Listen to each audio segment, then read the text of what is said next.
What's up, guys? It's Quincy, and today I wanted to talk about what brings value to a blockchain. And I guess sort of the technical term for this is what justifies the price of any given token. The reason I'm asking this is you see a lot of speculation in the space, primarily focused around people going to the exchanges, buying a token, then hoping that more people go to the exchange and buy a token. And that sort of seems to be the driving force that people seem to understand for crypto. And I think it's a lot more sophisticated than that. I actually think there's two fundamental things that sort of give that base level of value to any sort of crypto token, and then it starts becoming a supply and demand based off those base values. The first one is paying network fees and being able to have a certain amount of fuel to be able to execute those network fees. Now, regardless if those fees are big or small, this is just the base level of crypto that you would need just to make an execution on that network, or the base level of crypto you need to be able to execute smart contracts and complex computational functions on a network. And the more computational heavy the function is, the more gas you're going to need to execute the smart contract, at least for EVM networks.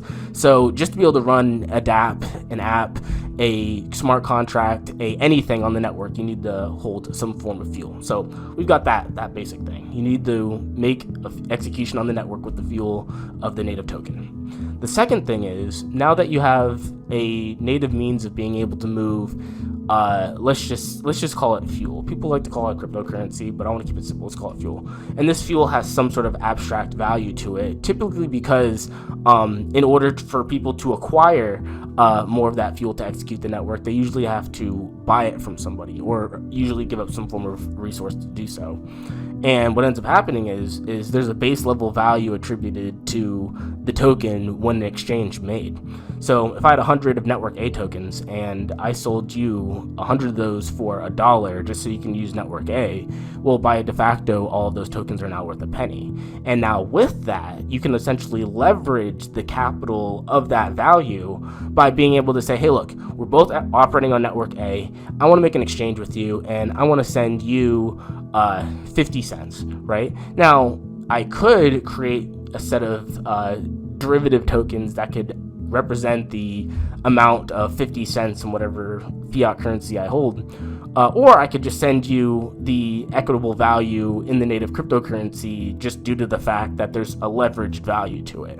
So there's a base value because you need the token to be able to execute functions on the network, but then there's a leveraged value now that the base token has some attribute of value allocated to it. It could be as small as a penny per token, it doesn't matter.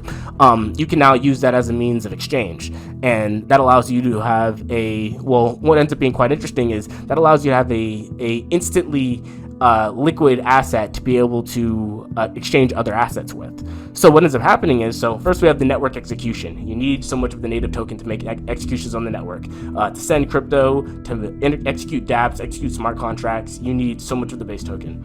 Then the value leveraged off of that can be used to send capital and will automatically become the most liquid asset on the network, simply because the network's going to have the most of it. So if I wanted to send you an abstract amount in value, I can send it to you in the native token. Now, since the native token is the most liquid token on the network, every other asset on the network can now easily be traded in I guess you can say in denominations of the native token.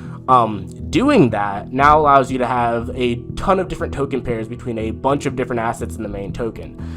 This allows you to have easy liquidity to go from asset A back into the middle token into asset B for any other token on the network. And you can participate with anyone on the network simply based on the fact that it's occupying to the internet.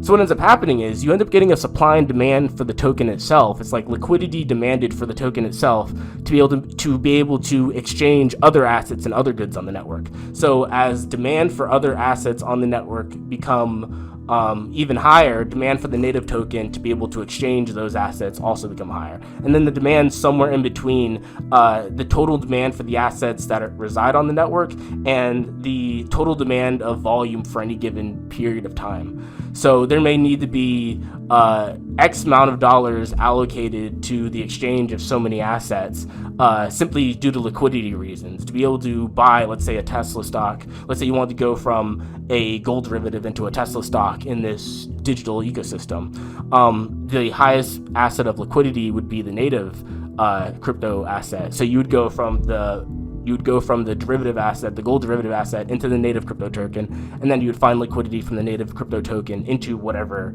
asset you wanted to find before. And that will essentially create a base level of demand for the token based off of liquidity demanded. How much liquidity is demanded at a certain time to be able to make exchange with other assets on the network. That is the key. And I think that's really what brings value to a crypto network for the most part.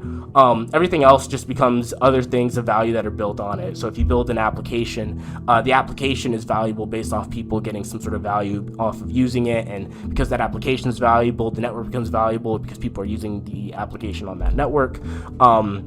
Just as well as other assets that reside on the network, as they become traded more and more, the liquidity to be able to trade those assets will increase the demand for the fundamental asset itself. It's liquidity demanded. The liquidity demanded at any given time in terms of being able to exchange a specific amount of value in volume. So this is exchanging asset A for asset B, asset C for asset D, in any capacity. So you could just be exchanging 2 assets, you could be exchanging 3, exchanging 4.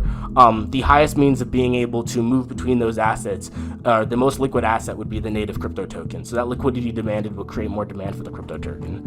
And with that, I think that's where you're gonna get into like sort of like the future of like crypto economic theory, like what type of demand is also gonna be presented to the network based off of the dApps and services that are built on top of it. Because if you had the next $1 billion application with the next 100 million users, well, that application resides on network A, which means that network A now has 100 million more users, and you end up getting this demand for the network based off of the different uses that people get out of it. But that's what I think fundamentally builds the fundamental demand on any sort of crypto network, is the execution fees and the cost it takes to be able to run computational resource, and then that extended liquidity and the liquidity demanded to be able to move between assets on the network with the native crypto token.